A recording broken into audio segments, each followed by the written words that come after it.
boa noite a todos. Estamos começando mais um louvor ao Senhor. Espero que todos com as casas bem e para junto as famílias da nossa igreja, aqui da Igreja Presbiteriana de Jacuti, como também famílias de várias outras igrejas, irmãos queridos, participado conosco dos nossos aqui, os cultos online, tanto no domingo de manhã, domingo à noite, também aqui nas quartas-feiras. Então estou aqui com eu, Neuzi, minha esposa, Pedrinho, nosso filho, novamente do quarto, né?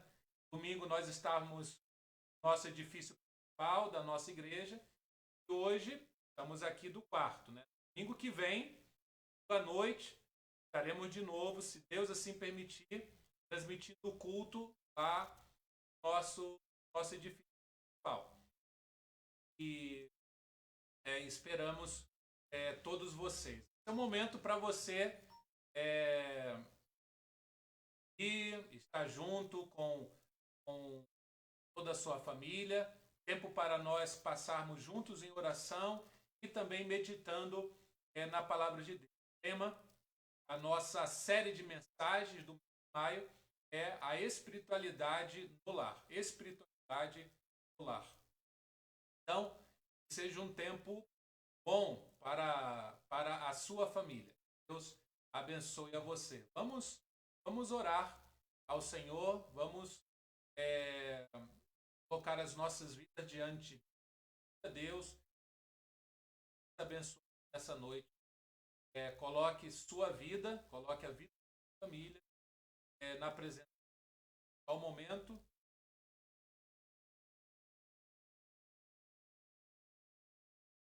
Alô, estamos ajeitando aqui o alto-falante, volume do nosso áudio aqui. Creio que agora talvez tenha melhorado. Ok? Vamos orar então ao Senhor. Pai querido, Deus eterno, graças te damos por mais esse dia de vida, graças te damos pelo teu cuidado para conosco. Abençoa, Pai querido, cada família, cada irmão e irmã que está presente, ó Deus, nas suas casas, participando conosco, ó Deus, deste culto ao Senhor. Abençoa cada um, cada pai, cada mãe, cada filho, seus avós, netos, toda a família, ó Deus, reunida, ó Deus, nesta noite, a família da fé, nossos irmãos e irmãs amados em Cristo Jesus. Tome a vida de cada um nas tuas santas mãos, ó Pai, que mais uma vez, nessa noite, seja um tempo de edificação, de crescimento espiritual para as nossas famílias. Una-nos, Pai, una-nos, ó Deus, abençoa-nos, ó Pai. Estamos passando por lutas e tribulações. Levamos os nossos olhos para o monte. Onde vem o socorro? De onde vem o socorro? Nosso socorro vem do Senhor. Fez o céu e a terra. Por isso, não temeremos. Então, Pai querido, abençoa-nos. É o que nós te pedimos, já te agradecemos. Oramos em o nome de Jesus. Amém e amém.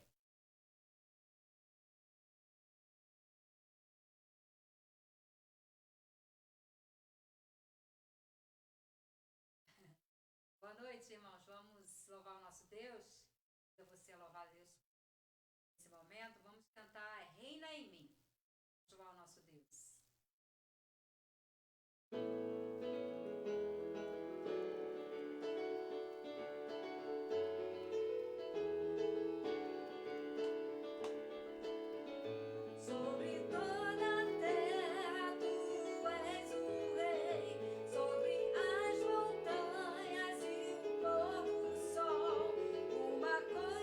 Só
continuar louvando o nosso Deus. És a nossa estrela da manhã, Cordeiro Santo que nos trouxe a paz.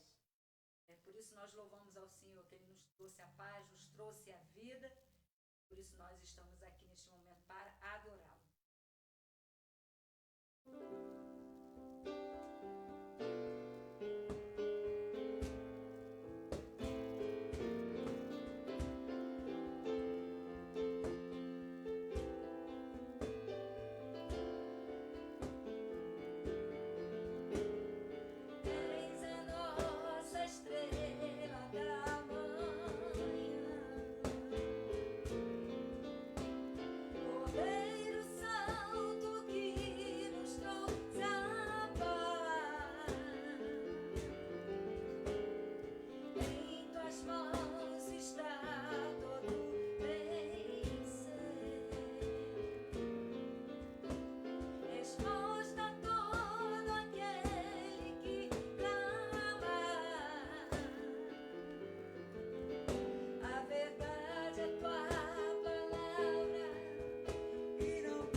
agradecemos, ó Pai, por estarmos juntos, ó Deus, neste momento, ó Deus, como teu povo, para te adorar e para aprender da tua palavra. Deus, abençoa cada família, ó Deus, que está conosco, ó Pai, para te cultuar. Abençoa cada coração, fale a cada coração, da vida do pastor, ó Deus, para que ele traga a tua palavra aos nossos corações nesta noite. Ó Pai, muito obrigado. Entregamos o nosso louvor, a nossa adoração de todo o nosso coração, que só o Senhor merece. Ó Pai, te agradecemos em nome de Jesus. Amém.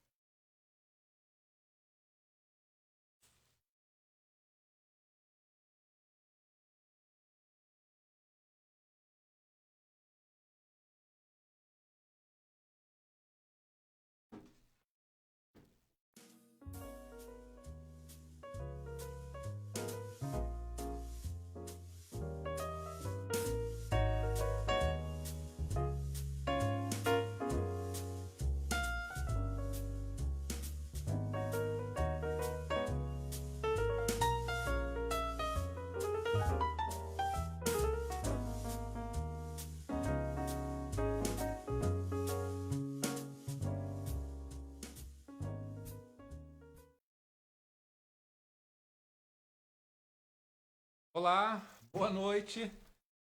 Tiveram então aí a vinheta da série, né, desse mês, que é espiritualidade no lar. Então, mês de maio, queremos falar sobre, durante todos os domingos e também aqui nos nossos encontros de quarta-feira, sobre este tema. Domingo passado, então, o que vamos fazer hoje? Nós vamos voltar, vamos nos aprofundar sobre aquilo que nós falamos, daquilo que nós falamos no domingo passado. Então, nós vamos verificar aqui alguns temas, rever, né, alguns temas para nós estarmos estudando, tá bom? Então, nós começamos a falar. Primeiro, só um momento, ele vai colocar aqui os slides para vocês.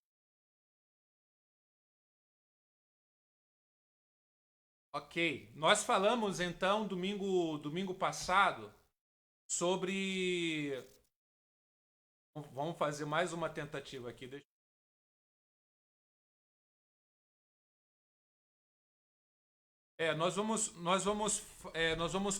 Vamos fazer aqui mais.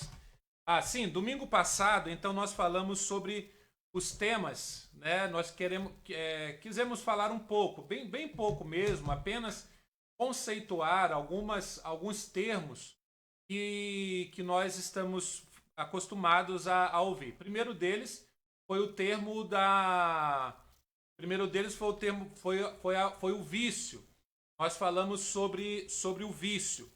O segundo foi sobre a hipocrisia e depois entramos na questão dos ídolos, né? Falamos sobre os ídolos e também dos hábitos, da rotina, da religiosidade, a religiosidade e da espiritualidade, né? Então, os irmãos vocês que participaram do nosso culto domingo vão então lembrar um pouco disso. Também nós falamos sobre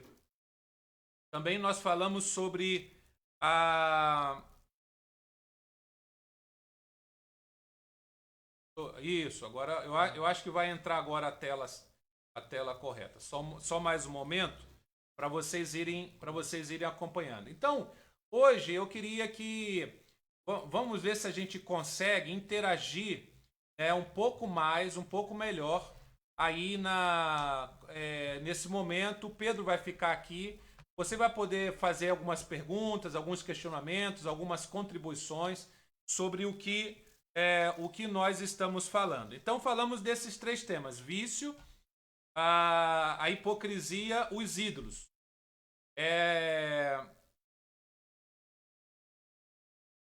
Bom, já está aí, né? Na nossa. Então vamos ver um pouquinho. Primeiro vamos passar rapidamente sobre esses temas. Primeiro, o vício. Vamos ver se dá para a gente colocar aí para vocês. Isso. Primeiro o vício. A palavra vício pode ter várias definições. Por exemplo, define o termo como um hábito repetitivo que degenera a causa ou causa algum prejuízo ao viciado e aos que com ele convivem. Então, esses que com eles convivem, lógico, é a família.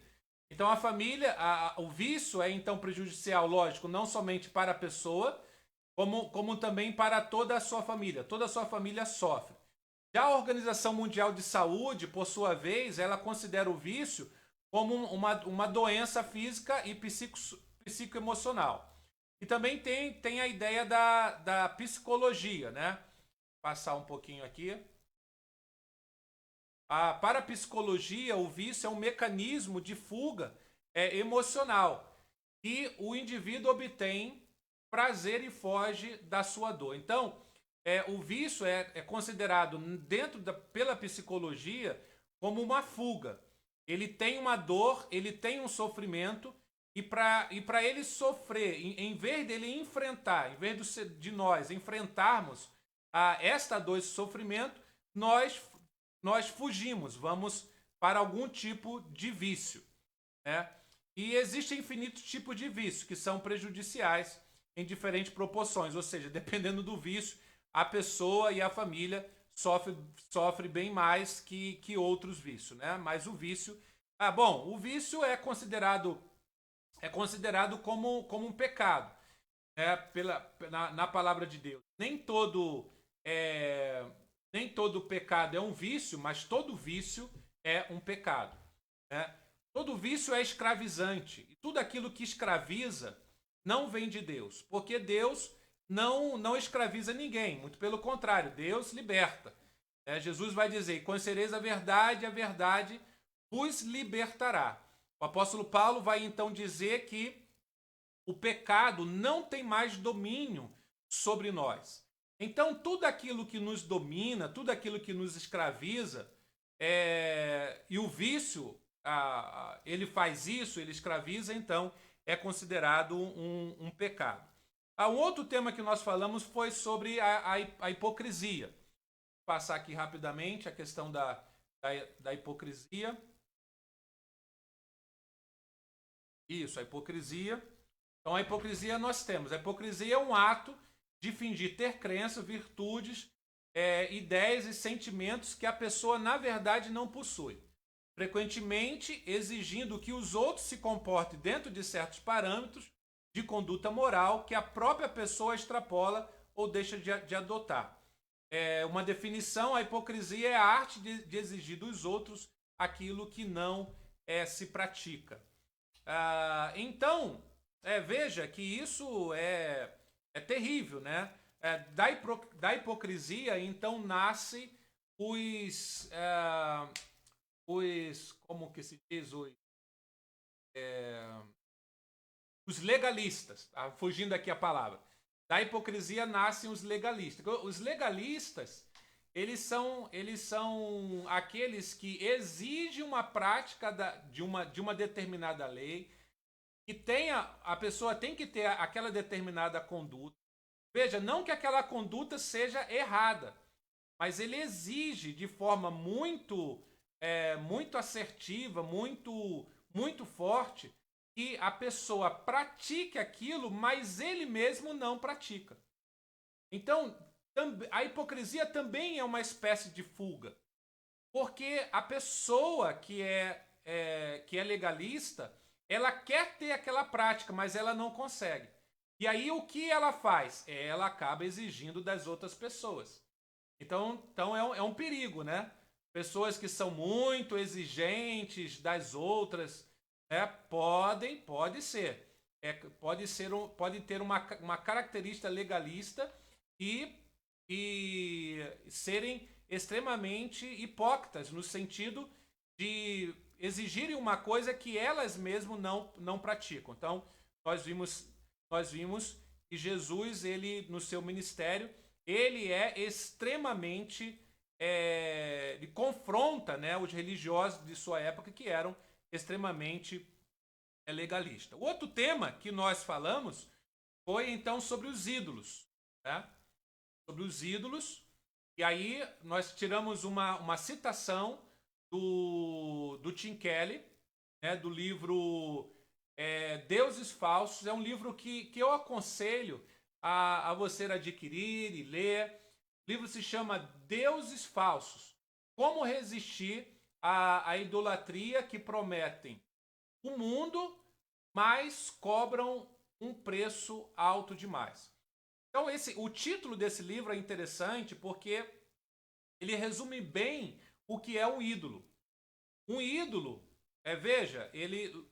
o ídolo que nós estamos falando aqui, ele não é uma estátua de um animal, ele não é um objeto em si.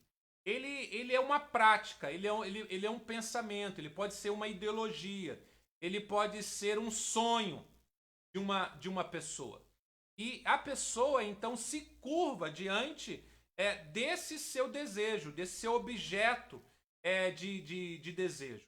E aí, só que este ídolo, ele também aprisiona. E ele nunca é bom. O ídolo nunca é bom. O ídolo sempre exige devoção, mas no final, tudo aquilo que ele promete, ele não cumpre, é uma ilusão, e ainda ele cobra a própria vida da pessoa. Então, esses deuses do nosso tempo, né, esses ídolos do nossos falsos deuses, esses ídolos do nosso tempo, da nossa cultura, eles são extremamente maus e têm destruído muitas pessoas. Então, o que é um ídolo? É qualquer coisa que seja mais importante que Deus para você. Qualquer coisa que absorva seu coração e imaginação mais que Deus. Qualquer coisa que só Deus pode dar. Um falso Deus é qualquer coisa que seja tão central e essencial em sua vida que, caso você a perca, achará difícil de continuar vivendo. Seguir aqui, eu vou ler todo o texto. Um ídolo tem uma posição de controle tão grande em seu coração que você será capaz de gastar com ele a maior parte de sua paixão e energia, seus recursos financeiros e emocionais, sem pensar duas vezes. Podem ser a família e os filhos. Veja, o ídolo não necessariamente ele é uma coisa ruim. Ele é uma coisa boa, mas ele pode se tornar uma coisa ruim quando ele passa quando nós passamos a viver inteiramente para ele. Isso é bem difícil de explicar, mas eu creio que nós podemos ir aí compreendendo esta ideia dos ídolos modernos, né? Pode ser também a carreira e o dinheiro, claro. Jesus disse isso, né? Apóstolo Paulo diz isso, né?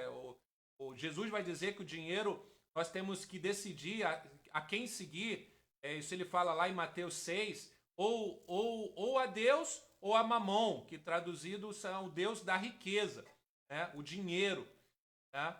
Então, Jesus fala que o apóstolo Paulo, por exemplo, ele vai dizer que aquele que é avarento, ele é um idólatra. Ou seja, aquele que ama o dinheiro e não abre mão, né, do seu dinheiro, como diz por aqui em Minas, né, tem um escorpião no bolso, essa pessoa ela é uma idólatra. Porque ela ama o dinheiro. Então isso é uma coisa muito séria. Então pode ser as conquistas e aclamação da crítica, respeito e reconhecimento social, pode ser um relacionamento amoroso. Relacionamentos amorosos, eles são muito fáceis de se tornar ídolos, né? A cultura, principalmente a cultura americana, através dos seus filmes, né, e séries, ela prega por demais esse ídolo, que é o relacionamento amoroso. A pessoa é um objeto do seu amor e as pessoas se curvam. Então, quando se perde entre aspas, né, o grande amor da vida, então a vida acabou e a pessoa fica destruída. Por quê? A pessoa se tornou um ídolo, né? Nós vemos isso muitas vezes na Bíblia, tá bom, gente? Um outro dia a gente pode conversar melhor sobre essa questão, mas é um tema muito interessante. Pode ser a aprovação dos colegas, competência, habilidade, circunstâncias seguras e confortáveis, ou seja, o bem-estar, né? Eu preciso que a minha família esteja bem, né? Tenha um bem-estar. Veja, lógico que todo mundo aqui trabalha para que nós tenhamos cada vez uma melhor condição. Mas temos que tomar cuidado para que isso não se torne um ídolo na nossa vida. Ok? Beleza, nossa cultura extremamente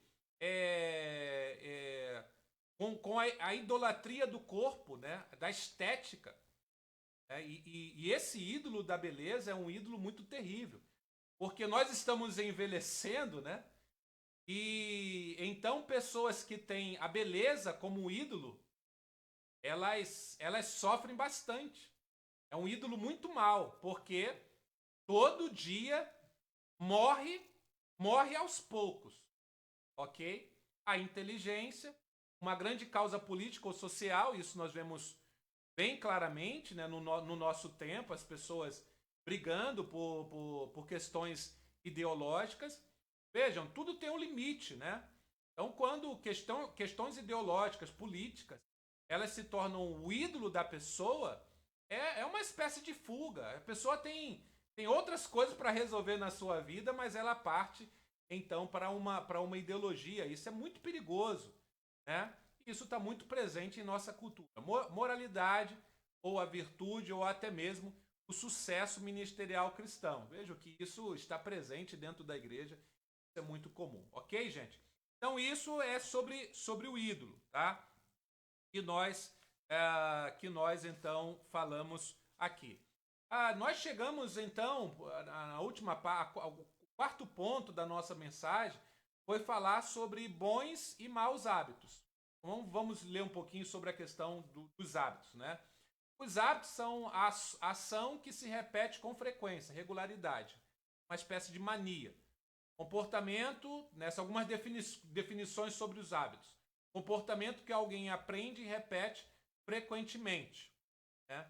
Maneira de se comportar, modo regular e usual de ser, de se sentir ou de se realizar algo. Costume. Tem hábitos também severos. Prática repetida que se torna conhecimento ou experiência. E aí tem o hábito de cantar. Esse é um bom hábito, né? Mas existem bons e existem maus hábitos. Então, domingo eu falei sobre por exemplo, o hábito de caminhar, né? Então é um bom hábito. É o hábito de ler. É um bom hábito, né? Então existem hábitos bons e hábitos maus. Eles não são classificados como vícios, né? Mas eles fazem parte da nossa vida. Os bons hábitos nós devemos buscar então os bons hábitos. Também eu falei domingo sobre a questão, para a gente diferenciar, sobre a questão assim. Aí vem uma definição que eu trouxe sobre a questão, sobre a espiritualidade em si. Então, o que é a espiritualidade? É a busca da eliminação dos vícios, né? Nós falamos da vida sem hipocrisia, cada vez mais ser verdadeiro, falar a verdade, viver a verdade, ser o que realmente é, e não colocar uma máscara, né? Não viver com a máscara. Desculpe aí o trocadilho, né? Porque nós temos que usar máscara agora, estamos tendo que usar máscara, mas essa palavra hipocrisia, ela vem do teatro, né? Grego.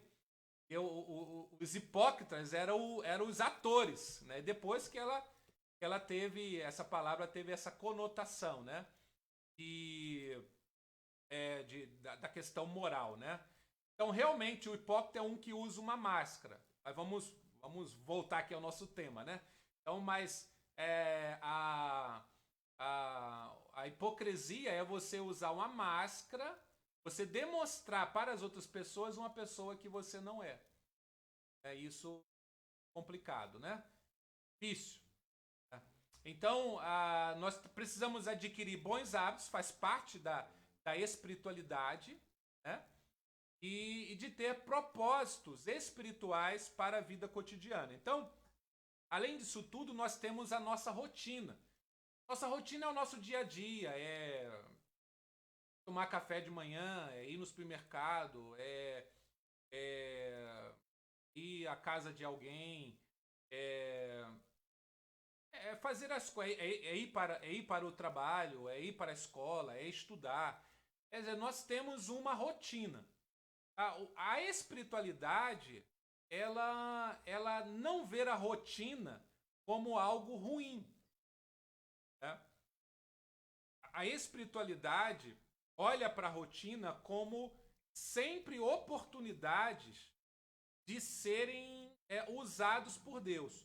Então, de uma certa forma, a busca da espiritualidade é a fuga de viver o dia pelo dia, né? É a fuga de passar o tempo, né?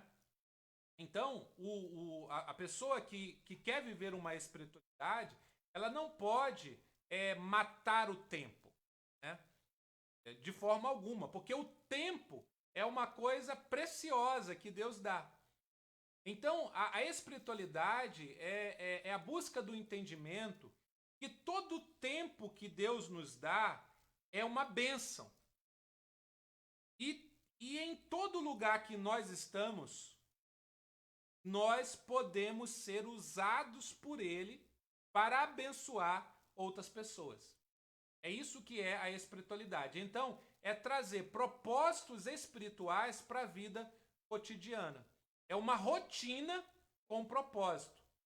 E, lógico, como que a gente busca essa espiritualidade? Então, Deus deixou para nós, na sua palavra, práticas, exercícios espirituais, para nós sermos todos os dias cheios do Espírito Santo. Ok? Então, e aí nós terminamos semana passada falando sobre essas práticas, né? Primeiro, a palavra, né? Então, estou aqui com minha Bíblia, né? A palavra, a leitura e a meditação. Então, isto aqui é uma prática. Você não pode pegar este livro, a Bíblia, nós cremos que é a palavra de Deus. Ou seja, aquilo que Deus tem para as nossas vidas. Então, estava conversando com uma irmã essa semana. Essa semana, ela não é daqui da cidade, é da cidade de São Paulo. E eu estava orando com ela e esses dias eu fiz uma amizade, uma senhora, e estive orando com ela estava doente, enferma, melhorou, graças a Deus, está bem. E ela disse para mim: pastor, eu vou voltar para a igreja, vou ficar firme na igreja. E aí eu disse para ela, perguntei para ela: a senhora já ia em alguma igreja perto aí da casa da senhora? E ela disse: olha, tenho 2 igrejas aqui. Uma igreja, ela tem um nome, e outra igreja que era uma igreja presbiteriana. E ela falou muito bem dessas 2 igrejas, né? E eu fui conversando com ela, a gente foi conversando e ela pedindo uma orientação para qual igreja ela iria. Eu dizendo para ela: a senhora precisa decidir qual igreja que a senhora vai ficar e frequentar essa igreja, fazer amizades, né, comungar, realmente participar da vida da igreja, né? A senhora tem que escolher qual igreja. E aí a gente estava conversando, ela perguntando para mim, falando, né, de característica de uma igreja, característica de outra, e qual igreja que ela iria então participar. Um dos critérios que eu disse para ela é o seguinte: vai para a igreja que melhor ensina a palavra, né? Vá para a igreja que melhor explique para a senhora a palavra de Deus. Vá para a igreja que melhor diga, melhor incentive a senhora a participar da leitura e meditação da palavra. Então, isto é extremamente importante. Então, primeira coisa que nós falamos foi sobre a leitura e meditação. Então, veja, leitura e meditação. Você precisa ler a Bíblia e meditar nela, né?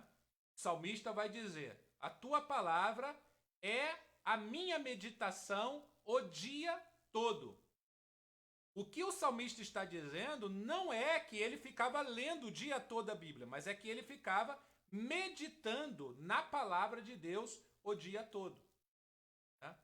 Então você tem a leitura e meditação da palavra. Quando que você deve fazer isso? Você vai fazer isso só aos domingos, quando você for para o culto? E então o pastor, o pregador, ou o professor da classe, ou um líder de grupo pequeno for ler a Bíblia, é só nesse momento que você vai pegar a Bíblia? Não. O exercício espiritual da palavra precisa necessariamente ser diário. É um exercício diário. Você precisa diariamente ler a palavra e meditar nela. Tá? O segundo ponto dos exercícios espirituais é a oração. E aí a oração ela se divide em adoração, confissão, gratidão, petição e intercessão. Você adora a Deus pelo que Ele é. Você confessa os seus pecados, porque nós somos pecadores. Então, esse momento de adoração deve ser um momento de contemplação. Você deve pensar na beleza de Deus, na santidade de Deus e adorá-lo. Logo em seguida, quando você contempla a grandeza de Deus, nós precisamos confessar os nossos pecados. Porque ao mesmo tempo que vemos a grandeza e a santidade de Deus, nós também vemos o quanto nós somos pecadores, o quanto nós somos falhos. E por isso, então, precisamos confessar os nossos pecados. Esse momento também precisa ser feito com gratidão, porque Deus já fez tudo por nós através do seu Filho Jesus na cruz do Calvário. E além da salvação em Cristo, nós também temos várias bênçãos, lógico, né? Conta, né? Como diz o hino, né? Conta quantas bênçãos são, né? Vocês vão ver o quanto Deus já fez. Vocês ficarão surpresos, né? Por ver o quanto Deus já fez, como é a letra do antigo hino, né? Então, a gratidão e a petição. Ou seja, nós olhamos para o monte, de onde vem o nosso socorro? O nosso socorro vem do Senhor que fez os céus e a terra. Então, nós temos que pedir ao Senhor, levar as nossas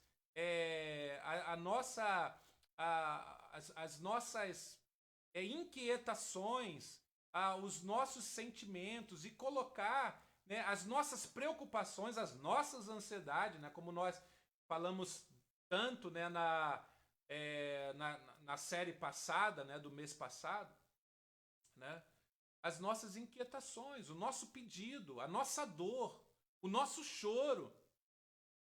Falamos sobre a lamentação, então temos que levar isso a Deus. Ele é o nosso socorro, né? E também a intercessão, porque nós aprendemos que nós temos que interceder pelas outras pessoas. Então, sobre esses dois temas, palavra e oração, eu vou falar bastante ainda nós vamos conversar bastante ainda durante esse mês, ok? Aí, o terceiro ponto é o jejum. Então, eu falei um pouco sobre o jejum, né, que foi uma grande onda, né, quando começou aí a quarentena, todos fazendo jejum, muito bom. Não sou contra, muito pelo contrário. Incentivo as pessoas a fazer o jejum.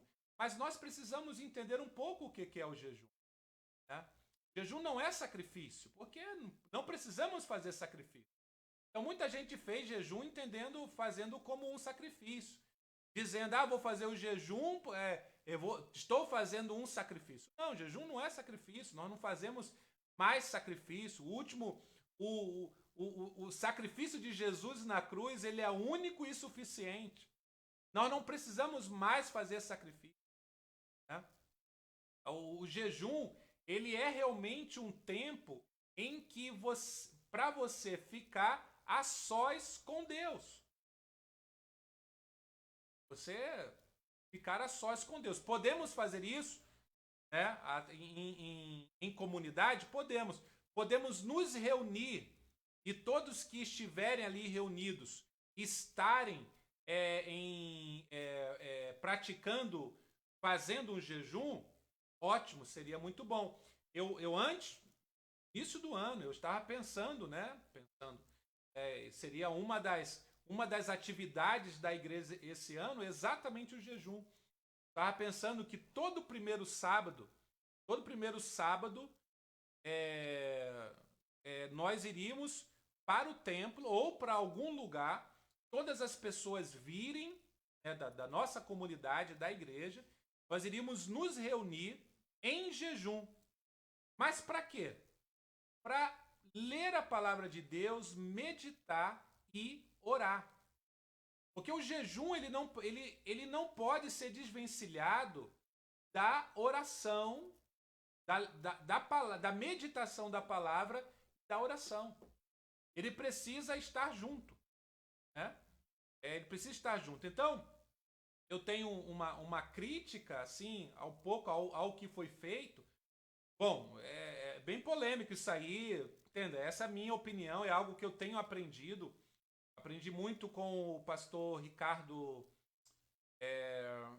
Costa, da Igreja Presbiteriana de Vinhedo, como professor no curso de pós-graduação. E ele sempre falava essa questão do jejum. Ele ensinou isso para mim, eu aprendi, assim, guardo no meu coração. Ele não entende que uma pessoa possa fazer jejum e ir trabalhar, por exemplo. É até perigoso, porque a pessoa está trabalhando, dependendo do trabalho, ela estando em jejum não é uma boa prática, né? E não faz muito sentido isso, porque o jejum precisa ser acompanhado da meditação da palavra, da leitura, meditação da palavra e da oração. Ele não pode ser uma coisa desvinculada disso. Então, se você não está em oração e se você não está lendo e meditando a palavra, o jejum não faz sentido. Esses 3 exercícios espirituais, eles precisam andar juntos, né? E o último exercício que nós fizemos, o último, aqui, só se alguém, ok, só queria ver se tinha alguém escrevendo alguma coisa, fazendo alguma pergunta, tá? Mas e o último ponto que eu falei foi sobre a questão da comunhão. Então eu coloquei até um vídeo, uma conversa bem interessante nos nossos grupos, que é uma conversa entre o pastor Jeremias, que é da 8ª IPB de Belo Horizonte, com o pastor Hernandes Dias Lopes. E eles estavam falando sobre crente online. Como que é o crente online, né? Então, nós estamos online, ou seja, nós estamos aqui no encontro virtual, né? E graças a Deus pela tecnologia, maravilhoso, né? Eu ouvi o pastor Ricardo Agreste falando que nós estamos vivendo uma diáspora, né? Nós somos crentes da diáspora agora. O que é a diáspora? A diáspora é a dispersão, né? Isso nós vemos em vários momentos da história da igreja. Lógico que essa nossa dispersão não dá para se comparar à dispersão que houve lá no livro de Atos. Mas, de uma certa forma, é uma dispersão. Por quê? Porque nós não estamos podendo nos ajuntar. Nós estamos espalhados. Ora, mas a igreja, isso aconteceu em vários momentos na vida da igreja. A igreja passou, a igreja lá de Jerusalém, ela foi dispersa, né?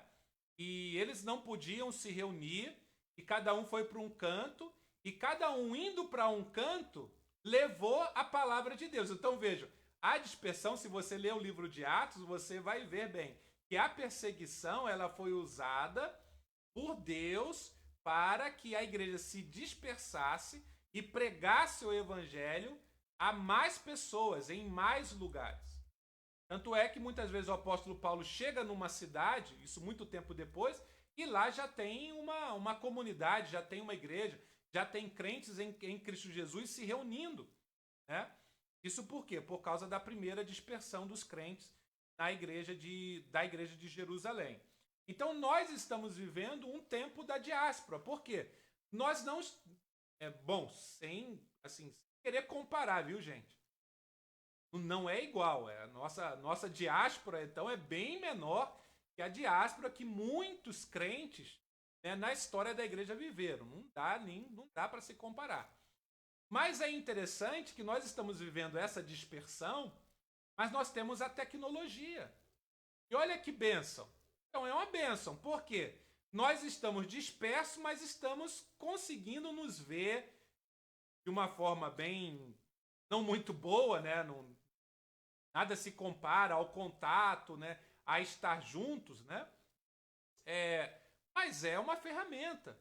E quantas pessoas nós não podemos alcançar né, nesse nosso tempo. Então, é sempre isso que Deus faz, é sempre Deus, ele usa, né, ele nos usa nesses tempos de dificuldade, de luta, para que o evangelho alcance outras pessoas. Então, através do online, nós então estamos alcançando muitas pessoas. Você pode alcançar muitas pessoas, né? E até nós pedimos isso, né? Que assim a gente faz todo o esforço aqui para passar o nosso, para fazer, ajeitar tudo aqui para passar o culto para as outras pessoas. E nós incentivamos você a estar conversando com um parente, com um amigo que você não converse, né? E fale para ele, nós estamos tendo os cultos, você não quer participar, né? Então, eu vejo muita gente perdendo a oportunidade. Então, Deus está dando oportunidades maravilhosas para a gente estar anunciando o evangelho, e muitos de nós não estamos assim utilizando isso, né, de uma forma boa. Então, mas existe então como exercício espiritual a comunhão. Ué, pastor, a comunhão é um exercício espiritual? É um dos mais importantes exercícios espirituais. Porque você não pode, não há como viver não há como viver a vida cristã de forma isolada. Isso é totalmente antibíblico. Então, voltando a falar lá do pastor Jeremias e do pastor Hernandes, né? Estavam dizendo, olha, esse negócio de crente online é só por esse tempo. Depois, quando a gente voltar, nós temos que voltar a nos reunir. E eu espero que muita gente que estava afastada da igreja, afastada da comunhão, ia na igreja só de vez em quando, né, passasse nesse tempo a refletir sobre a sua vida. Se viver dessa forma vale a pena. No meu tempo, nós chamávamos os crentes domingueiros, né, que só iam na igreja no domingo. Bom, esses crentes hoje são muito bons, porque o que nós temos tido hoje são crentes que vão à igreja uma vez por mês. Gente, não tem como você ter comunhão. A comunhão é um exercício. Você precisa ir aos cultos. Você não pode deixar, como diz lá o livro de Hebreus, né? Não deixem, como é costume de alguns, as vossas reuniões, a congregação. Né? É o estar junto. Então, aqui em nossa igreja, aqui em Jacutinga, a gente tem os grupos familiares nas quartas-feiras, né? A escola dominical, domingo de manhã, culto à noite, né? No domingo à noite. E nós temos outros encontros, né? Encontro de adolescente, pré-adolescente, encontro de jovens. Então, você tem essas oportunidades de você ficar em casa. Para quê? Por quê? Como que você vai crescer espiritualmente se você não tem contato? E uma outra coisa, vai para os cultos e chega no culto, não conversa com ninguém, não sabe o nome, fica esperando terminar o culto para sair correndo, não conversa com ninguém, não faz novas amizades. Eu sei que tem muita gente que tem dificuldade, né, de fazer novas amizades, tem a timidez, mas entenda o quanto que isso tem que ser vencido. Você não pode terminar a sua vida com o mesmo número de amigos, de pessoas mais íntimas que você desde a sua juventude. Você precisa fazer novas amizades, conhecer novas pessoas. Para quê? Para ser bênção na vida dessas pessoas. Então, a comunhão é um exercício fundamental na nossa vida. Então, você tem... Bom, e lembrando só uma coisa, essa questão da comunhão, né? Então, você precisa trazer esse é o nosso tema, né? Trazer a espiritualidade para dentro do lar. Então, você e sua família precisam se reunir para estar orando, para estar buscando a Deus em família. Né? É uma reunião. Reúne. Você precisa fazer esse exercício. Ah, pastor, isso é muito difícil. Eu sei que é. Difícil porque eu sei que é difícil. A gente aqui em casa, não vou dizer que é fácil, mas essa quarentena, ela nos forçou a isso. Quer dizer, na verdade, a quarentena foi uma grande oportunidade que Deus deu pra gente estar mais junto e tendo esse tempo de oração, de leitura, meditação na palavra e oração. E tem sido bem interessante. Nós lemos a Bíblia, nós estamos seguindo um devocional, então nós lemos o texto, né? Tem uma explicação do texto. Eu sou pastor, mas eu não fico pregando nesse momento, né?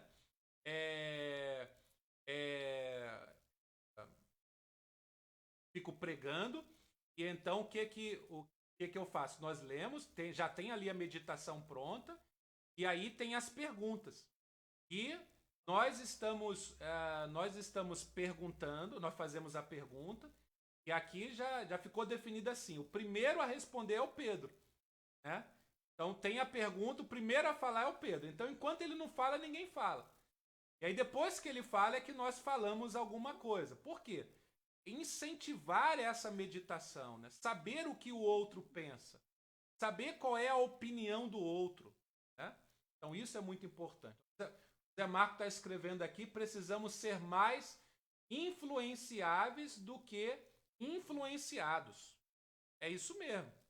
Porque a falta de comunhão faz com que nós sejamos influenciados. E vamos ser influenciados por uma influência ruim, né? Que é a influência do mundo. E como o Zé Marco está colocando aqui, nós precisamos ser mais influenciáveis, né? Ou seja, influenciar outras pessoas através da pregação do evangelho, através da vivência do evangelho. Então, voltando aqui à questão do culto no lar, né? Culto doméstico, o antigo culto doméstico, né? Você precisa praticar isso. Então, rapidamente falando sobre isso, o nosso tempo já está se esgotando. Muita gente fala assim: ah, mas eu não consigo fazer o culto doméstico. Eu não consigo ter essa prática. Eu não consigo levar a minha família a fazer isso. Sabe o que você faz? Você precisa ter vida devocional. Em primeiro lugar, você que quer que tenha o culto doméstico, não use o culto doméstico para você ter a vida devocional. Primeiro, você tem a vida devocional. Primeiro, você tenha um tempo diário. Pode ser 15 minutos, pode ser 30 minutos, pode ser 1 hora, mas pode ser 15 minutos também, viu? Para começar. Um tempo diário de leitura, nessa sequência mesmo. Leitura, meditação, orar o que você aprendeu na palavra, colocar a sua vida diante de Deus e interceder pelas pessoas. E tendo essa prática, você, através da sua vida, do seu exemplo, atrair a sua família para esse tempo. Então você tem que dizer: olha, eu tenho praticado isso, você ser o exemplo primeiro. Porque senão aí você cai na questão da hipocrisia, né? Porque você quer exigir uma coisa da sua família, uma coisa que você não está tendo prática. Você não está tendo a prática. Então, se você quer que a sua família tenha o culto doméstico, a primeira pessoa que tem que ter vida devocional é você mesmo. Né? A primeira pessoa que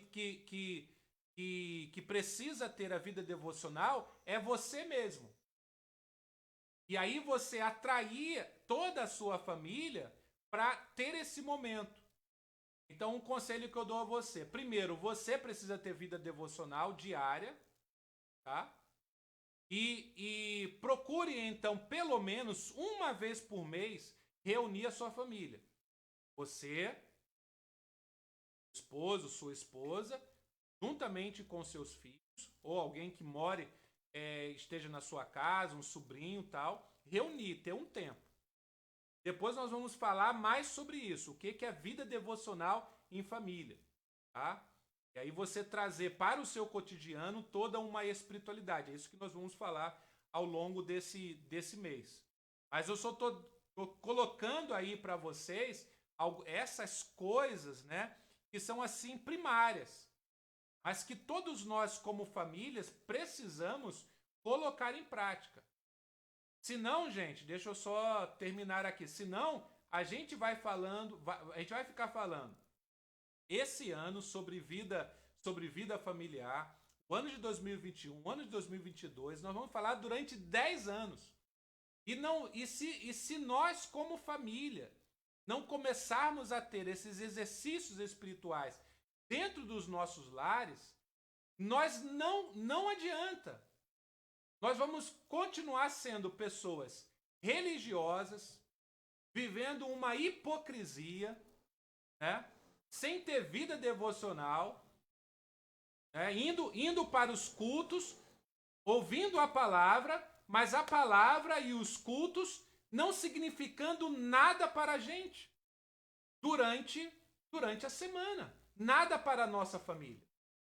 Então nós precisamos trazer essa espiritualidade, né, da comunhão com o povo de Deus, de oração, de meditação na palavra, de intercessão, de confissão, né, de crescimento espiritual, de intercessão para dentro da nossa família. Mas para que ela esteja dentro da nossa família, precisa ser, em primeiro lugar, a minha prática, né? Para que depois, então, eu transmita isso para o meu lar. Tá certo? Que Deus abençoe a sua vida. Eu queria terminar lendo aqui o texto de Efésios, capítulo 5. Efésios, capítulo 5, versículo 18. Efésios.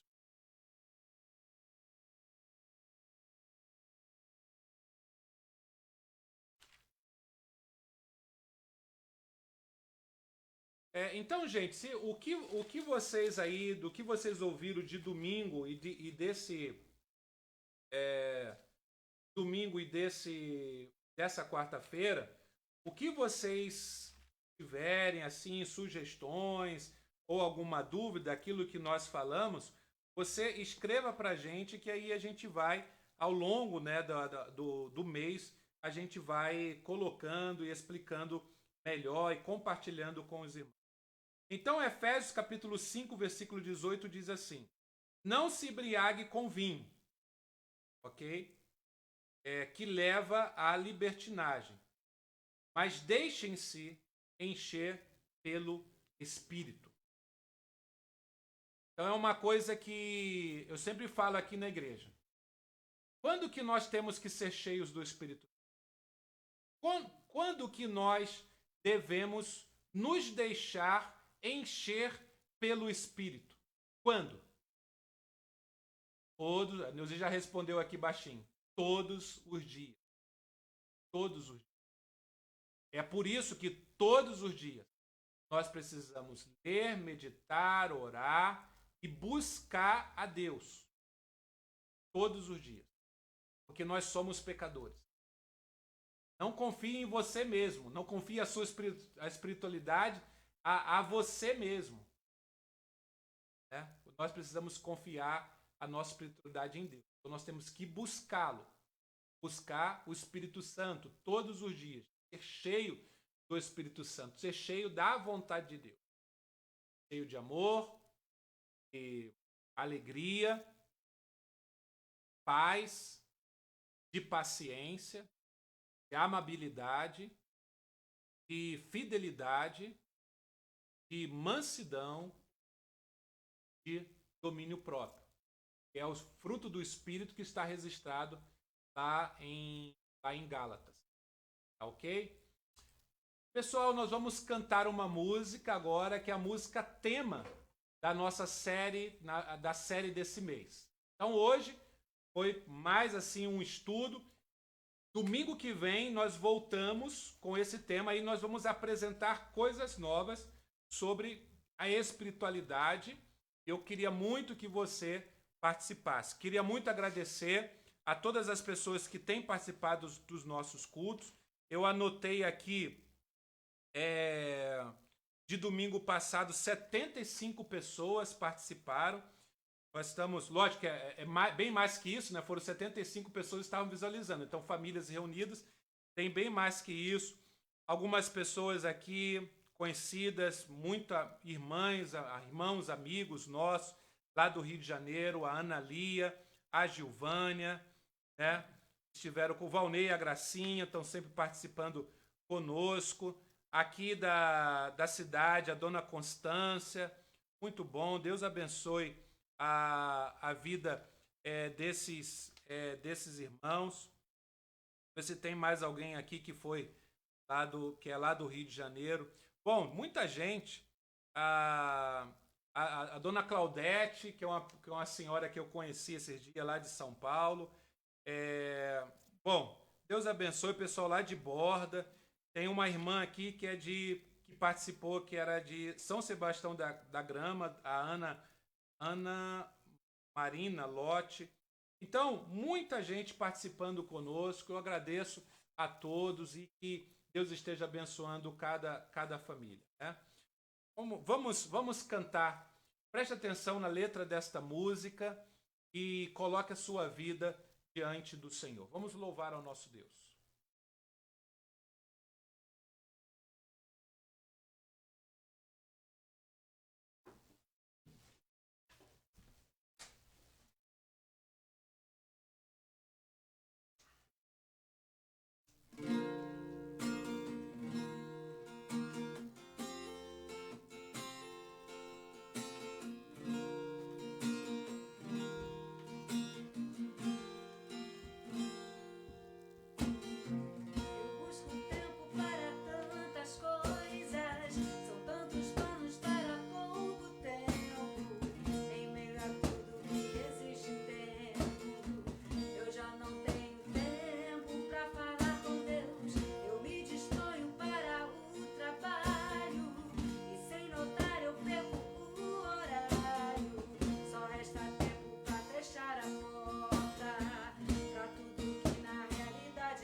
Boa noite, meus irmãos. Vamos então orar ao Senhor nesse toca a sua família. Vamos estar orando uns pelos outros nessa hora. Você colocasse, conhece alguém que está enferma, né? Colocasse a vida dessa pessoa na presença de Deus e indo ao encontro, orasse profissionais de saúde. Pai querido, Deus eterno, colocamos cada família em tuas mãos. O Senhor esteja abençoando, esteja trabalhando, ó Deus, cada coração. Pai, abençoa as famílias. Pai, por aquelas pessoas no hospital, situações críticas, ó Pai. Tu és o Deus da cura. Verdade. E colocamos, ó Deus, essas vidas, essas pessoas nas tuas santas mãos. Amém. O Senhor conhece, ó Deus, as pessoas que cada um, neste momento, tem colocado diante do Senhor. Vá ao encontro, Pai querido. Ó Deus, interfira, ó Deus, nesse momento. Ó Deus, e sare, ó Deus, as pessoas que temos colocado diante do Senhor. Ó Deus, trazendo a cura, o alívio, ó Deus, para as dores. Pedimos também, ó Deus, pelos profissionais de saúde, todos os médicos, enfermeiros, os assistentes, ó Pai, o pessoal da limpeza, os motoristas. Ó Deus querido, tenha misericórdia dessas vidas, sustenta, ó Deus, esse tempo difícil que nós estamos passando, vivendo. Ó Deus, renova a força, as esperanças desses profissionais da área de saúde. Deus querido, abençoa a tua igreja. Que a tua igreja, Pai querido, seja relevante. Ó Deus, e nesse tempo, nesse mês, nós pedimos o Senhor que é o Senhor do tempo. Ó Deus, seja o Senhor das nossas vidas. Seja o Senhor das nossas famílias. Ó Deus, restaura, Pai querido, as famílias. Ó Pai, restaura o coração do marido para com a sua esposa, da esposa para com o seu marido, dos pais para com os filhos, dos filhos para com os pais. Ó Deus, faze a tua obra. Que nós, ó Deus, possamos buscar tão somente o Senhor, a tua vontade, através da leitura e meditação da tua palavra, através da oração, através dos jejuns, ó Pai, através da comunhão, lá na comunhão na igreja. Ó Deus querido, na comunhão entre as famílias. Abençoa-nos, ó Deus, é o que nós te pedimos, já te agradecemos, oramos em o nome de Jesus. Amém. Recebam a bênção e a graça maravilhosa do nosso Senhor e Salvador Jesus Cristo. O amor de Deus Pai, a doce consolação do Espírito Santo, que caia sobre todo o povo de Deus aqui reunido, para a vida de cada irmão e irmã, para a vida de todo o povo de Deus, espalhado sobre a face da terra, hoje, pelos séculos dos séculos. Amém e amém. Amém. Abençoe. Tchau, gente. Até a próxima. Abençoe. Com Deus. O Pedro está escondido. Deus abençoe.